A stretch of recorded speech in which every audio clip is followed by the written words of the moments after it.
Thank you for joining us for this episode of Who Does She Think She Is? Audacious financial journeys with tremendous Black women. I'm Mele Miller, 30-year bank exec that you wish has always been your friend. Who does she think she is? My name is Mele Miller, and welcome to this solo episode of Who Does She Think She Is? You know me, you trust me, and I need you to trust me today because I'm going to have a conversation with you, a pretty vulnerable one, all about 6 ways that discomfort has helped me become a better leader and find the type of lasting success that we're all looking for. If we are going to overcome some of the greatest challenges in business and economics, to follow our dreams and deliver at a level that we've only hoped and dreamed about, that sometimes we see a rare few do, we need to understand what the greatest barriers to success are. Some will tell you that it's others. I'm going to tell you that it's yourself. Discomfort is never welcome, even when we expect it.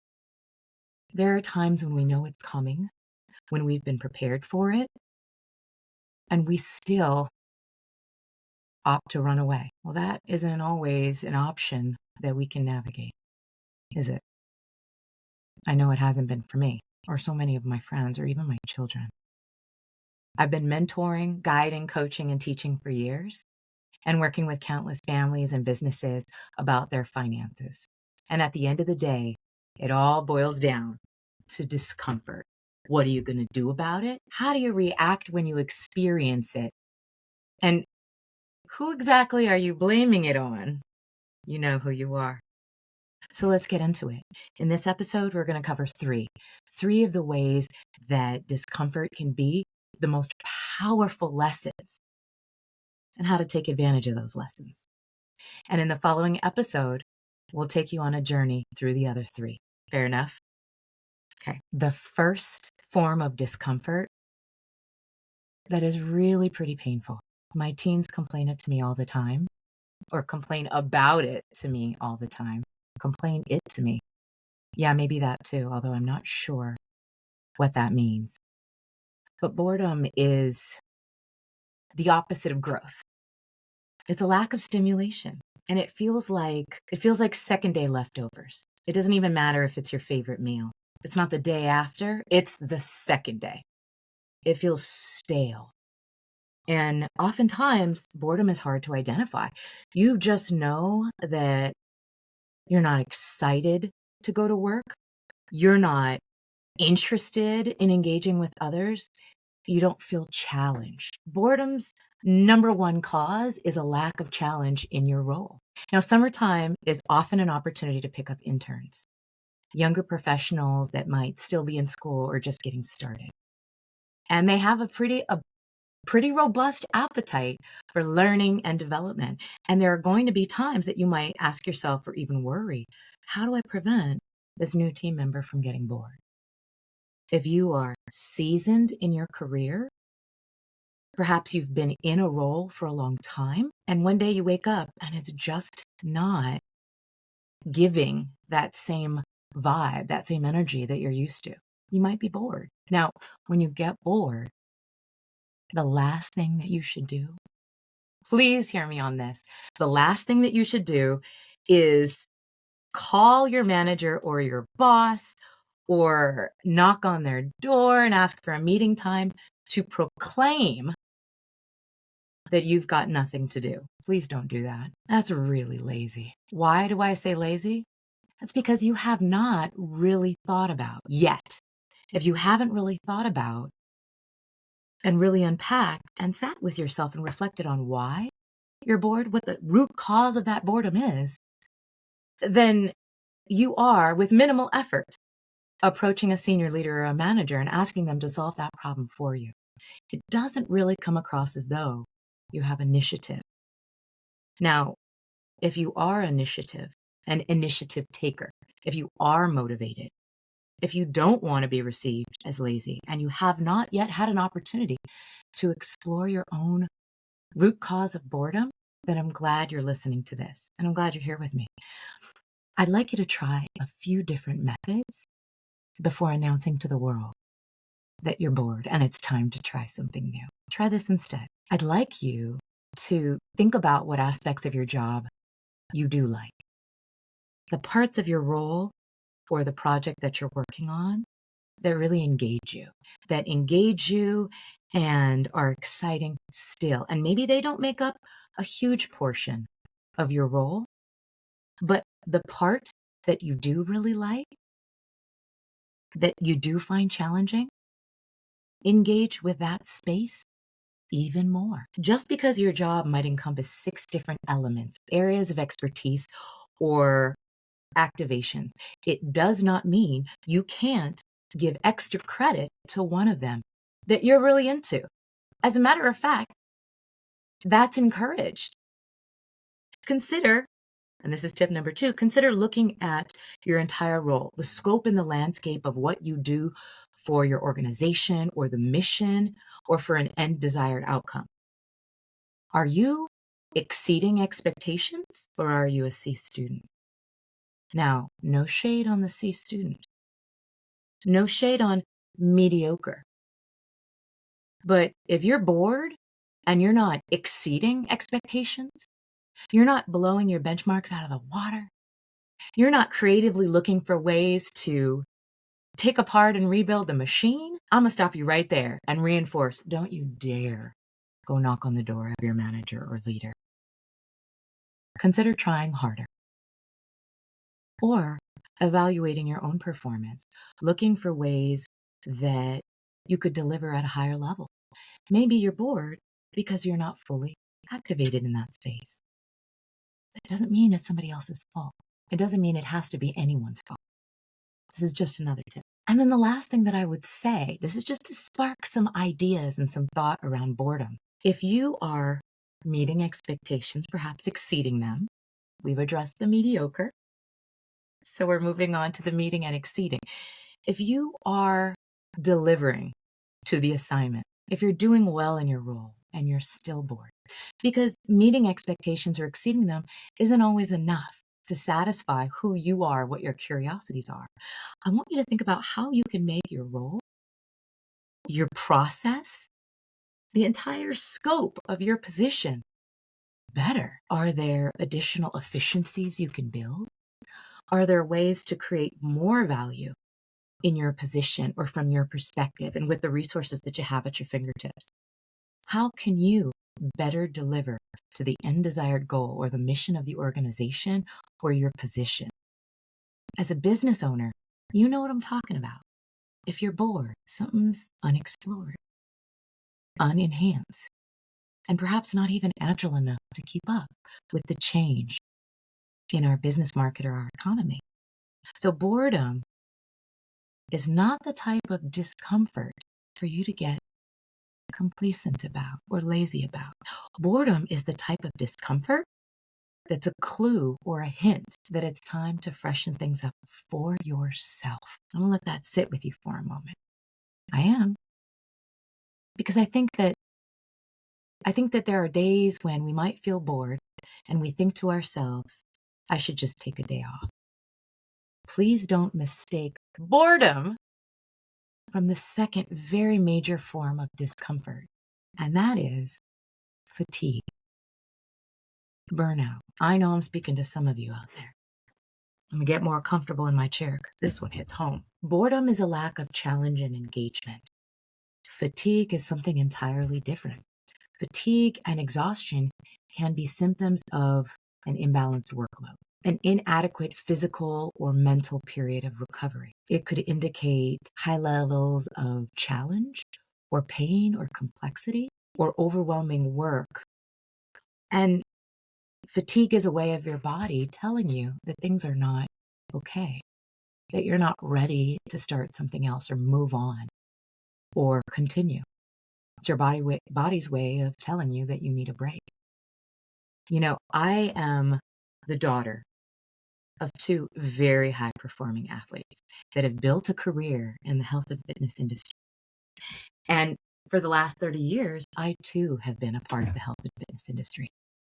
And the way I coach personal training clients or my children and family members that are athletes are to remind them that our bodies are highly complex, beautiful machines, because they are. Our machines deserve a certain type of fuel.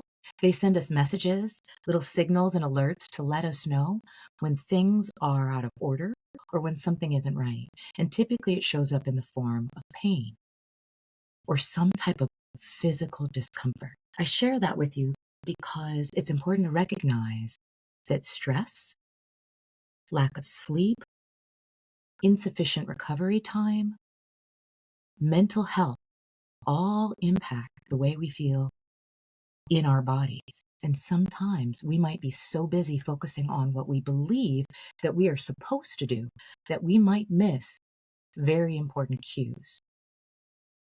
So don't wait for the fatigue to set in to the point where you hit that wall. And you know what wall I'm talking about. It's the type of wall where your body can't even get out of bed sometimes, or every step hurts, or there's that twitch above your left eye that just doesn't quite go away. It might be a headache, a backache. There might be some pressure in your chest. You might struggle with consistent breathing. All of these are indications from your body that something isn't going as planned. And I wholeheartedly believe that one of the worst things that you can do is to ignore those signals. We listen when a baby cries. When someone screams fire, we pay attention. If you're in middle school and someone screams fight, you'll probably go run and watch. But the point is, you don't ignore it. So why ignore your pain, your fatigue? Strong, sustainable leadership does not ignore discomfort and especially fatigue. I'm talking to you overachievers who have 3 jobs, one of which is momming, a second job in the community, and a first job is the one that you think is the most important because it brings home the bacon. That's another conversation. While we're on the subject of fatigue, I want to lean into how to address it and how to avoid it, because it's not about just talking about a problem, right? I believe in solutions. That's what I'm doing here. So to my leaders, my business managers, my executives, my parents, my club treasurers, bless your heart. I'm here for you. I need you to hear me when I say it's time to prioritize important activities over busy work. Both will take its toll. But at the end of the day, when you do feel depleted and you look back on everything that you've accomplished, have you tackled the 1 or 2 key priorities that are most critical in advancing your mission, in completing your work, or delivering services or expertise to your business partners? Sometimes there are elements of busy work that are critical, that have a sense of urgency that surpasses other things. I'm not saying ignore that. I'm saying make a list on your phone, on your computer, in your planner. I don't even care what you use as long as it helps you prioritize the most important, critical projects, tasks, or thought leadership. The things that have to happen so you don't lose your job. Now, while I say that somewhat as an exaggeration, I actually mean it. If I have 5 clients and business partners that are expecting deliverables at a very high level, I prioritize the ones that may be the most complicated or have a due date that shows up faster than another due date. It's really important that you talk to your team, consider your variables, and make sure that you're prioritizing the work. If certain work requires more time, make sure that that time is scheduled for you to complete the key priorities so that at the end of the day, you can afford to end on time. Prioritize. The second thing that I would say to you would be assess and ensure that the workload across your team, here it comes. Today I'm drinking a protein shake. And it's still cold. Okay, I needed that boost of protein for this one. Make sure the workload is equitable. I'm going to say it again. Make sure your workload is equitable, yours and the team that you're working with. We know workflow happens sometimes in spurts, projects, leads pick up. An emergency takes place. There's a fire that you need to put out. All of these things are important, and I agree.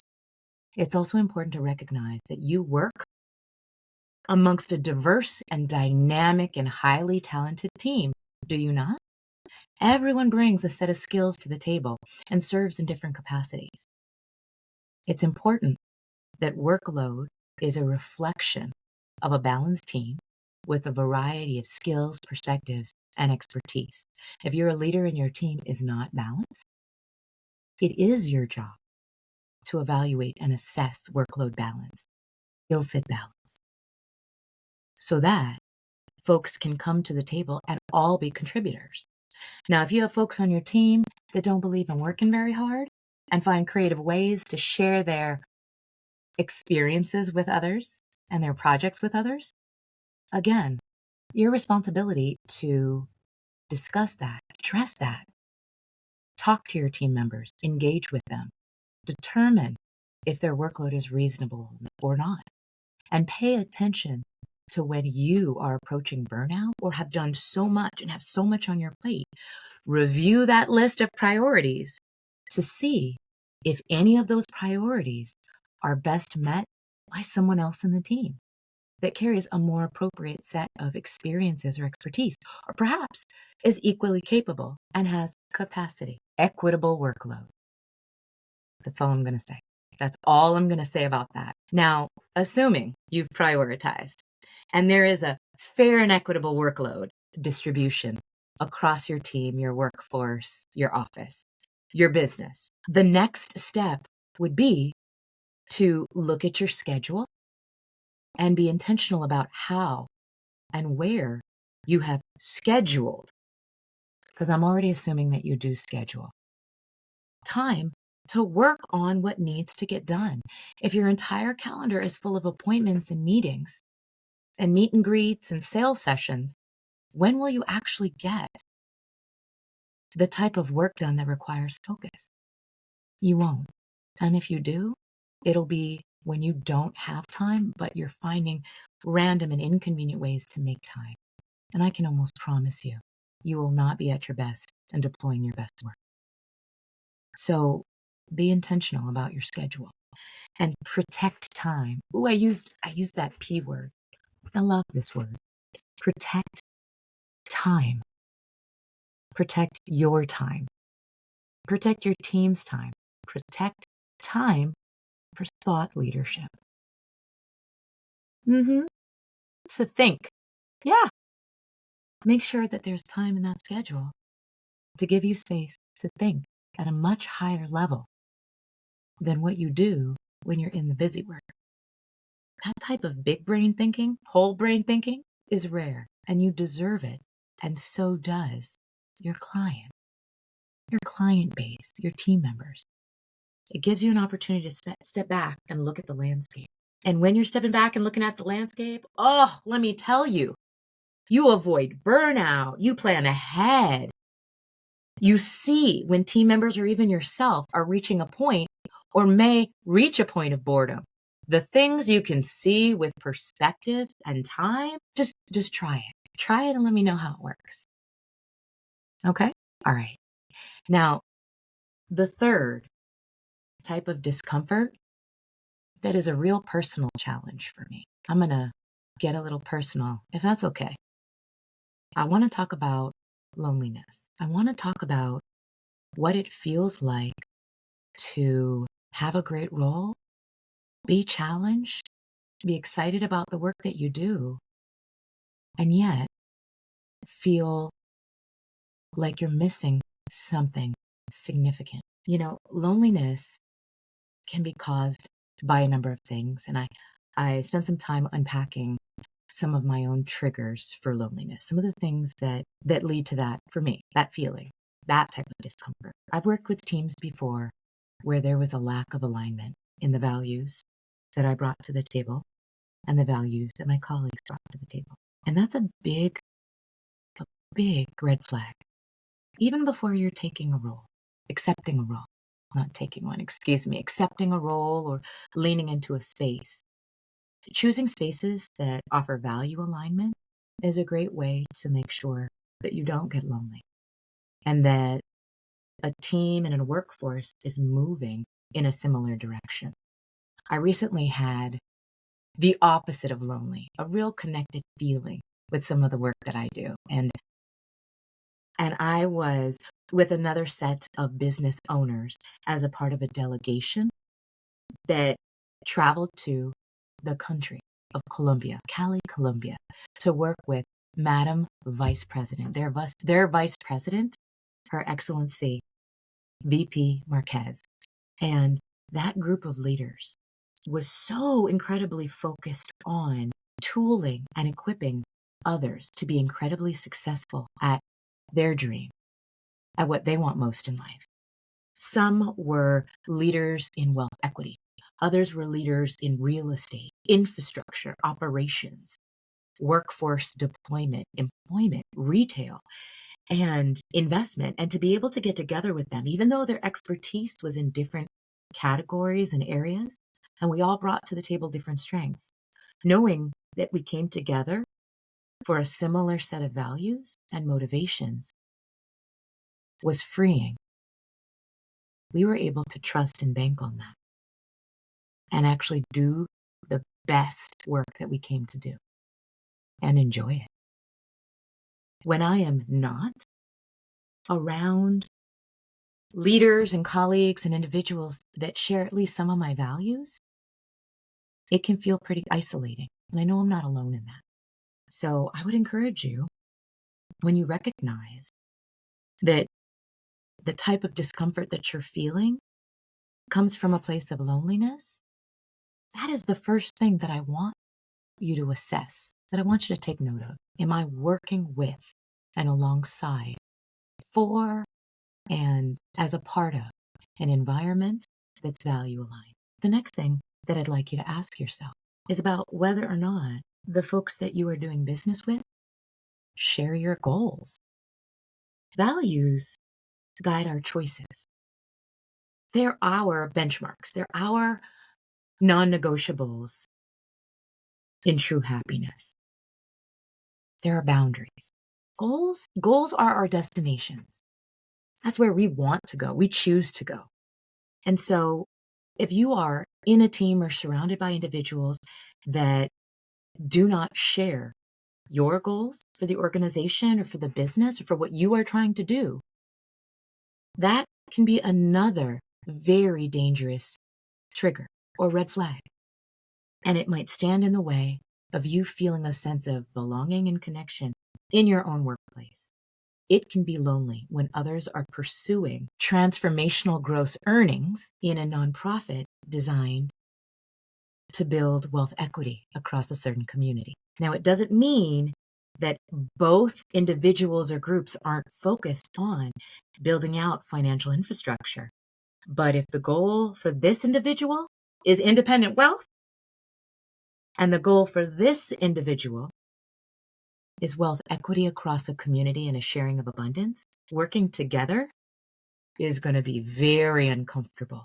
And let's talk about why that discomfort is so real. Because they're not going to be celebrating the same things all the time. They're not going to be coming together and being able to connect and collaborate on advancing an initiative. If one person's initiative and goal is in this direction and the other is in a completely opposite direction, it is really hard because y'all are playing for two separate teams. So that is a lack of shared goals.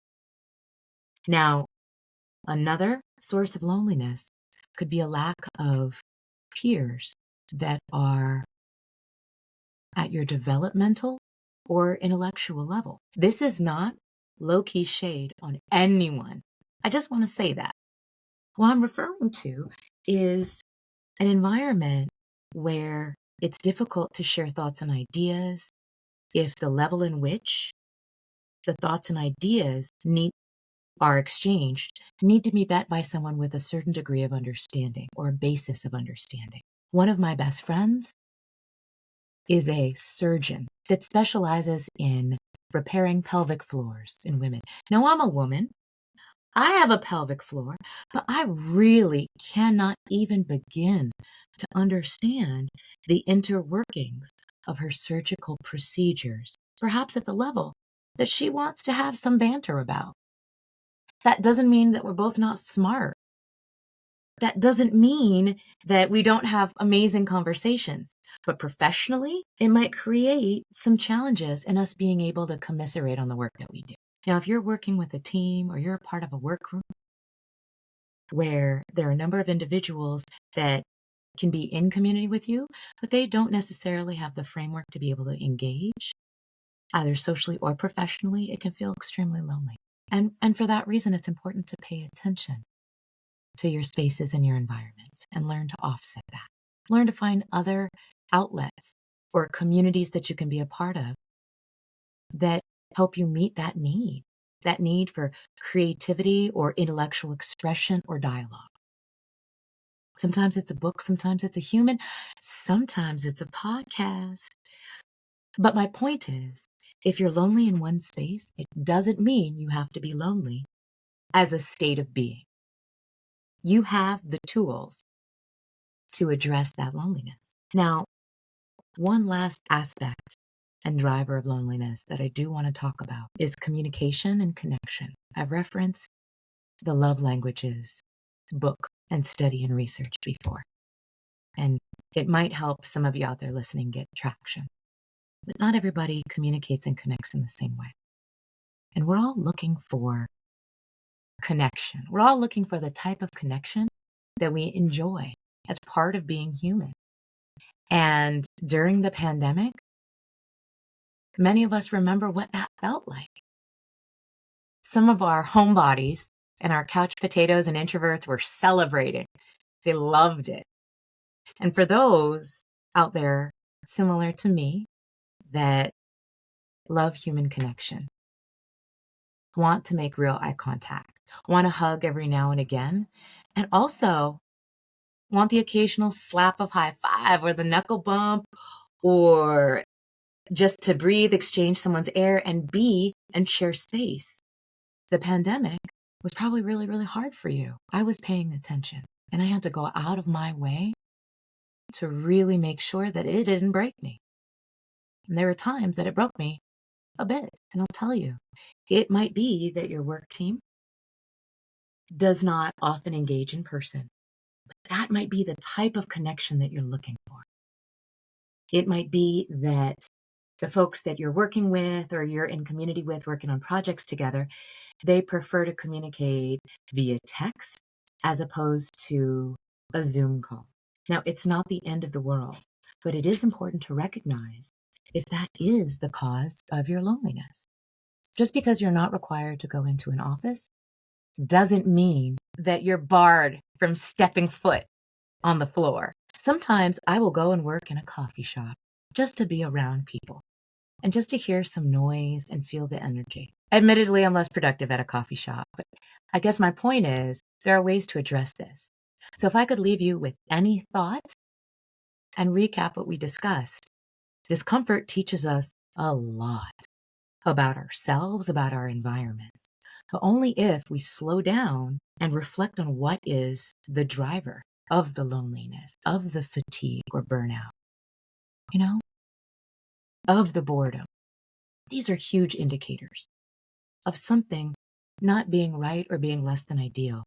And in many cases, these are some things that you can help address. So, like I said in the very beginning, before running to your manager or your boss or the CEO or any of your team members that report to you and might feel extremely overworked and perhaps even overengaged, the last thing that you should do is run and tell anyone, I'm bored. First, take a moment to reflect on why you feel bored.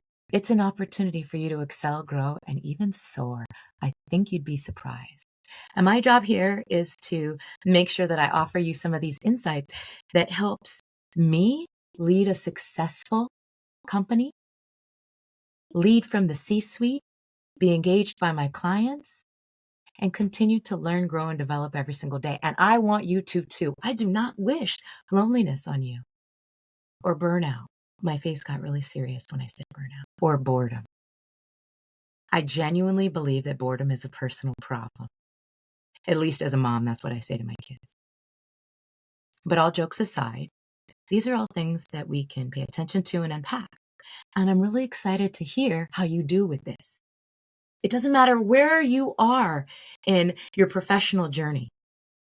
If any of these discomforts speak to you, then this conversation is for you. And then I want you to come back next time, and we're going to talk about the other 3 major forms of discomfort that can be transformational and rock your world. Oh, the things that you can learn when you're just not living your best life sometimes is even better than those moments when you are living your best life. So that's all I've got for you today. Thank you. Thank you for joining me for this episode of Who Does She Think She Is? I'm Mele Miller. I'm your friendly banker. I'm your financial guru. And quite frankly, I'm the financial equity strategist that you didn't know you needed in your life, but you always did. Have a great rest of your day, and I'm looking forward to talking to you soon. Okay. And one more thought. Just because you're experiencing discomfort does not mean you are not doing an incredible job. It doesn't. It takes just as much audacity to step out of your comfort zone and unpack discomfort as it does to kick down new doors and build new machines and be a trailblazer. All of this lives in the same place, and that is the audacity of growth. I'm proud of you, and I'm here with you on that journey.